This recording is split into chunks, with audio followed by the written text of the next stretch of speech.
kasih. Assalamualaikum warahmatullahi wabarakatuh. Waalaikumsalam. Perkenalkan, saya Marwiyah Pak dari Pulau Belitung. Alhamdulillah. Saya dari Dinas Pendidikan Provinsi Kepulauan Bangka Belitung. Kebetulan saya kasih SMK. Oh, jadi, alhamdulillah Bu. Insya Allah 3 tahun lagi pensiun Pak. Siap. Jadi sebelum saya pensiun saya masih punya tugas yang berat karena SMK itu kan memang diwajibkan untuk bisa bekerja Pak. Siap. Oh iya, oh ada kamera di depan, terima kasih. Jadi saya tuh punya beban berat bagaimana nantinya bisa mengarahkan anak-anak kami, alumni SMK itu untuk berwirausaha. Amin. Dengan lahan yang sangat tidak baik karena kami mendapat limpahan sisa dari tambang sehingga hanya ada padang pasir Pak kebanyakan. Baik. Jadi mohon saran, petunjuk, arahan sehingga ini jadi langkah nyata Pak karena tidak butuh waktu yang lama sebenarnya kalau melihat apa yang sudah kami pelajari dari kemarin, tetapi itu tadi tidak ngoyo, tidak terburu-buru, terstruktur, nyata, real sehingga ini menjadi piloting Pak harapan saya. Karena ketika ada satu yang berhasil ini akan menjadi contoh dan yang lain akan ikut-ikutan. Betul. Mudah-mudahan ikut-ikutannya ikut yang baik.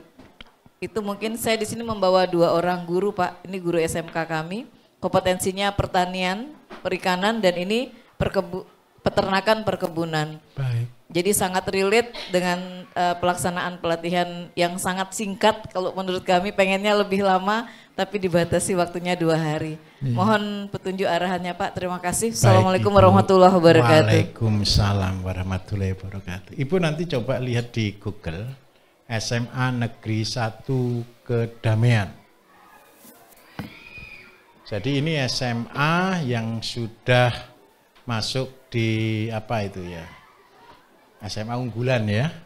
Jadi salah satu program yang dia gunakan adalah menggunakan konsep 1005. Jadi program UKS, unggulan UKS, dan dia menggunakan konsep 1005. Konsepnya bagaimana yang dilakukan? Jadi begini, ini ditawarkan ke murid, ke siswa untuk ekstrakurikuler. Mereka akhirnya bisa kumpulkan ayam itu 10 ekor, sama persis seperti ini dengan sayur, dengan kolam semuanya. Cuman yang bangunkan kolam, kandang semuanya adalah sekolah. Anak-anak ini yang tergabung dalam kewirausahaan, kita nyebutnya ekstrakurikuler kewirausahaan. Mereka bawa ayam sendiri, tugas mereka adalah mulai dari kantin sekolah. Mulai mengambil limbahnya, mengolah menjadi pupuk, mengolah menjadi pakan. Dalam waktu sebentar aja memang ayam ini sudah jadi banyak sekali. Apa yang kita berikan ilmu kepada anak? Yang pertama, ilmu buat pupuknya. Yang kedua, ilmu buat pakannya, ilmu pemeliharaan, dan ilmu budidaya. Nah, kemudian yang kedua, kita buat satu kelompok lain yang membuat ilmu untuk marketing. Marketing pertama kali kepada siapa? Kepada wali murid. Jadi mereka mulai nego ke wali murid. Nah, dari wali murid yang ada, akhirnya mereka bisa berkembang kemana-mana. Saya kemarin ada peserta angkatan pertama, Bu, dari Lumajang. Dia ini adalah sekolah swasta, hanya di Sanawiyah. Dia kebetulan punya tanah 1.600 meter. Nah, dia kepingin jadikan, karena sekarang ada kurikulum merdeka, karena itu dia gunakan salah satu konsepnya adalah belajar tentang pertanian, sekolah alam, seperti itu. Nah, ini saya kasih gambaran untuk sekolah. Saya kasih gambaran yang di Lumajang, Bu ya, boleh ya. Sekolah ini punya 250 murid. 250 murid, anggap aja dari 250 murid berarti ada 200 wali murid. Oke ya? Wali. Nah, mereka belajar pelihara ayam. Mereka belajar buat pupuk plus pakan. Mereka juga belajar buat sayur. Saya hitung enggak usah ayamnya dulu deh, sayur aja dulu. Sayur kemarin saya hitungkan butuh tanah berapa? 1.000 meter. Kenapa kok 1000 meter? Satu murid kebagian cuma 4 meter persegi.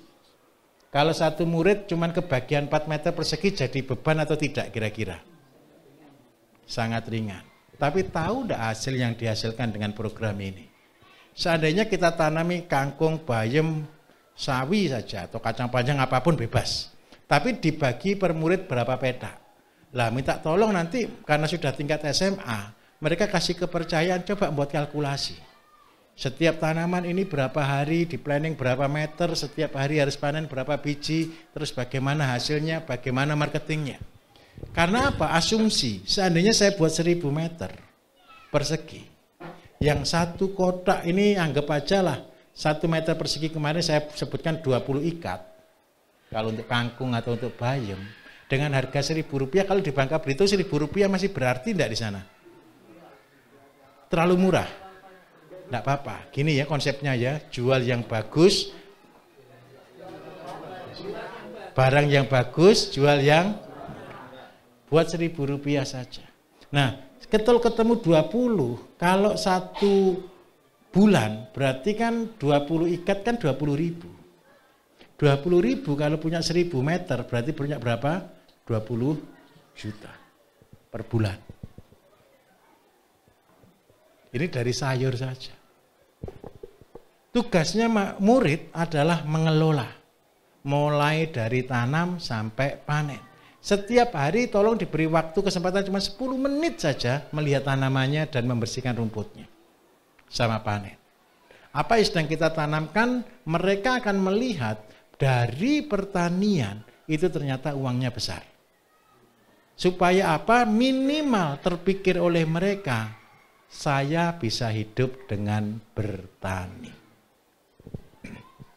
Kemudian yang kedua, kalau 20 juta kita bagi dengan wali murid cuma 200 orang. Sebenarnya kan cuma berapa ribu ini? 100.000. Betul atau tidak? Kalau seandainya wali murid beli sayur yang tanam anaknya, kira-kira wali murid ikhlas atau tidak? Pasti beli. Coba sekarang bayangkan Bu, di seluruh SMA-nya Ibu buat seperti ini. Apa yang terbangun? Jiwa kewirausahaan. Dan itulah nanti Ibu akan bangga mereka menjadi pengusaha semuanya. Mudah kan Bu ya? Terus nanti ayam juga sama. Anak-anak itu butuh telur. Anak-anak ini butuh ikan. Nah itu kita belajar terus bertahap. Tapi yang paling gampang dari sayur dulu, limbahnya dipakai untuk pakan, dipakai untuk diolah semuanya. Tapi konsepnya seperti ini. Karena lokasi Ibu adalah bekas tambang yang notabene. Kalau di sana kan pasir, betul-betul pasir keras ya, bukan dari gambut. Tapi pasir silika buat pabrik kaca sebenarnya ya. Kalau kondisi seperti itu, berarti yang dibutuhkan apa? Unsur hara. Ketika saya di Singapura cukup lama, Bapak Ibu, di Singapura itu orang untuk bertani itu harus bayar. Karena tanahnya kan sangat terbatas. Nah, bagaimana mereka membuat pupuk, membuat media? Mereka rela nyapu jalan sendiri loh Bapak Ibu. Nyapu jalan cari daun. Tujuannya untuk apa? Diolah jadi kompos. Setelah jadi kompos baru dipakai menjadi media tanam. Nah, di sana hari ini Bu kan pasir. Berarti apa yang terjadi? Ada pohon enggak di sana Bu? Minta tolong. Murid mulai ditugaskan. Daun yang dijatuh mulai dikumpulkan. Dibuat kompos. Cara buatnya begini. Kalau saya balik ini pertanyaan terakhir nanti. Saya buat di sini. Saya minta tolong buat kotak dari kayu seperti ini. Ini lebar 1 meter persegi. Dalamnya digali ini 20 cm. Minus 20 cm. Dikasih ranting. Untuk menjadi kasur. Ketika hujan supaya air masuk ke dalamnya. Kemudian di sini kita kasih daun. Daun sersah, daun kering, daun basah. Kalau boleh daunnya ini beda-beda. kita kasih daun yang ngandung K. Daun ngandung K itu daunnya tebal. Daunnya pokoknya tebal, mahoni, nangka, seperti itu. Kemudian kita juga perlu daun N di sini. Daun N itu daun lamtoro, ruminansia, apapun juga, gamal, rumput-rumput, taruh di sini. Setelah ini ketinggian kurang lebih 5-10 cm, beri tanah sedikit. Tanah dari mana? Tanah sekeliling itu. Mungkin 2-3 cm kasih tanah, kemudian disiram dengan air beras, air cucian beras. Besok ada lagi, tumpuk lagi, ada lagi, tumpuk lagi, ada lagi, tumpuk lagi. Kalau sudah sampai penuh baru ditutup plastik atau ditutup apapun, tidak kena kehujanan. Dalam waktu 1 bulan dia akan jadi kompos ini. Ketika dia sudah kompos, mulai dijadikan media tanam. Nah, karena anak-anak yang modern, kalau kita gunakan seperti ini, media ini adalah terbagus. Kalau lahannya ibu sudah pasir, berarti dosisnya bagaimana? 50% kompos ini, 50% pasir. Dan saya jamin hasilnya luar biasa. Bisa dipahami kira-kira? Mudah atau susah? Coba bayangkan seandainya ya satu sekolah, ayo kita bawa satu kresek daun tiap hari. Saya yakin satu bulan sudah penuh 1 truk mungkin itu. Ditutup Pak. Boleh pakai daun, boleh pakai plastik, tidak usah rapat. Tidak usah dibolak-balik. 20 ke bawah Pak. Supaya waktu hujan air itu hilang, tidak tergenang di sini. Kebetulan kan di kompleks saya, Iya. itu bertonton sampah daun Pak. Oke.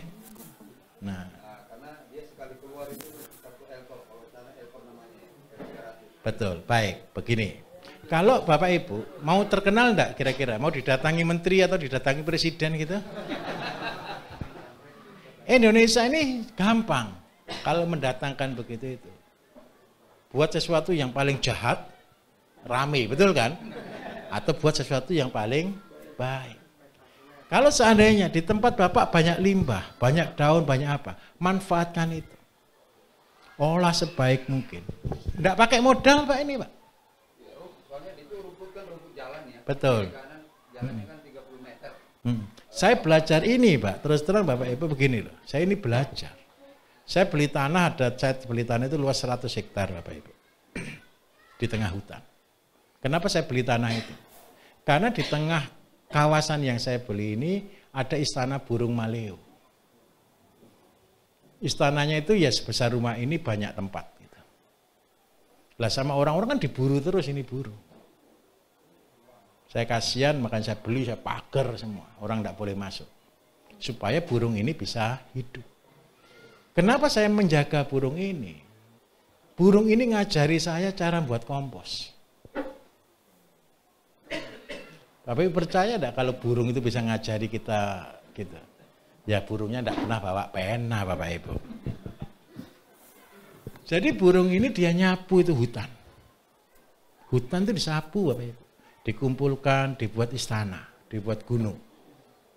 Burung maleo itu burungnya kalau kita anggap merpati lebih besar sedikit. Telurnya sebesar tangan saya ini. Yang saya tidak pernah habis pikir bagaimana caranya burung ini bisa bertelur. Terus yang kedua, karena lebih besar telurnya kan dia tidak mungkin mengerang. Yang dia lakukan, dia gali lubang di dalam daun tadi, telurnya taruh di sana, kemudian ditutup. Waktu dia menetas, dia panggil anaknya keluar. Berarti burung ini punya termometer. Paham maksud saya? Karena telur itu bisa menetas di suhu 37 sampai 39. Berarti apa yang dilakukan oleh burung ini? Dia menjaga kelembapan. Ketika hujan tidak kebanjiran. Dia menjaga suhunya supaya tidak terlalu panas, tidak terlalu dingin. Itu burung Pak, Bu. Ketika saya melihat itu saya betul-betul bersyukur. Kenapa? Betapa unik ciptaan Tuhan. Dari sana saya tobat gitu. Makanya saya ikhlas, saya beli 100 hektar, saya pagar. Tidak saya apa-apakan tanahnya. Cuma saya tanami kelapa, tidak tahu berapa ribu pohon itu. Nah, ketika saya buat ini Bapak Ibu, ya biaya besar loh Bapak Ibu. Tahu 100 hektar itu berapa? 1 kilo kali 1 kilo.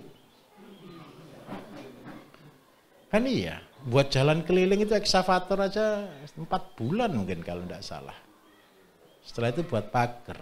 Setelah buat pagar biaya jaga. Supaya apa? Burung ini tetap lestari. Nah, saya minta tolong. Dari situ ilmunya luar biasa. Apa ilmu yang saya dapat? Buat kompos setingkat burung lebih hebat dari saya. Akibatnya apa? Di mana dia buat istananya, hutan di situ subur sekali. Setelah ini jadi, buat lagi di sana ada, hampir tiap berapa ratus meter ada.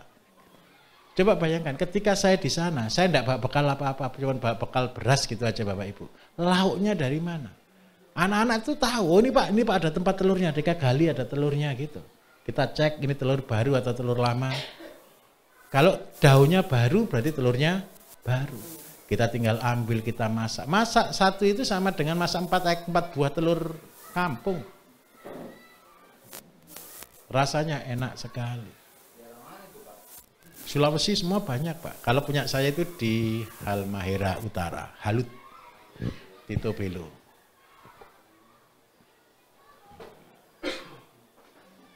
Jadi saya minta tolong Bapak Ibu, kompos. Seandainya Pak saya tidak punya apa-apa deh. Tinggal di tengah hutan, buatlah kompos. Sebentar saja terkenal kok. Betul atau tidak? Wong sekarang ada orang nanam hutan aja terkenal, betul enggak? Nah, apalagi buat kompos. Tahu enggak kompos kalau orang Singapura, orang luar negeri bilang emas hitam. Itu adalah kehidupan. Bisa dipahami? Bisa Bu kira-kira dilakukan? Sudah cukup jelas? Oke. Saya akan balik ini berarti tinggal 1 lembar. Saya kemarin kan nyatakan toh biasanya satu angkatan itu kata saya ayo siapa lagi yang mau bertanya? Sebentar. Oke. Karena di daerah saya itu banyak limbah sagu. Oke, sagu aren. Nah itu kan masalahnya ketika digunakan untuk kompos, uret, jadi itu merangsang itu. Kenapa kok harus dijadikan kompos? Ada solusi lain? Jadikan pakan. Pakan ternak. Bapak coba set di internet, daerah NTT gitu ya. Bukan NTT, daerah Sumba, Rote, Alor gitu. Cara sapi di sana kan dilepas nih. Cara kasih makan sapi bagaimana? Sagu dipotong Pak, dibelah kulitnya, buat balok itu di beberapa titik. Sapi makan itu. Tapi ini kan ampasnya Pak. Iya sama, sapi makan itu. Nah kalau sudah ampas kan sudah enak, sudah pasir kan. Sudah kayak onggok kan. Buat pakan apa terbagus kalau begitu Pak? Sapi bisa, kambing bisa, ayam bisa, bebek bisa. Masih ada itunya ya? Masih ada seratnya, bagus. Buktinya apa kalau itu ada? Saya minta tolong Bapak tadi ketika itu dijadikan pupuk, maka uret atau gayas ya yang warnanya putih, ada itunya datang. Kenapa dia datang? Karena ada makanan. Nah, karena dia masih ada makanan, daripada itu dibuang, lebih baik dijadikan pakan. Setuju? Oke, siap. Tinggal praktek.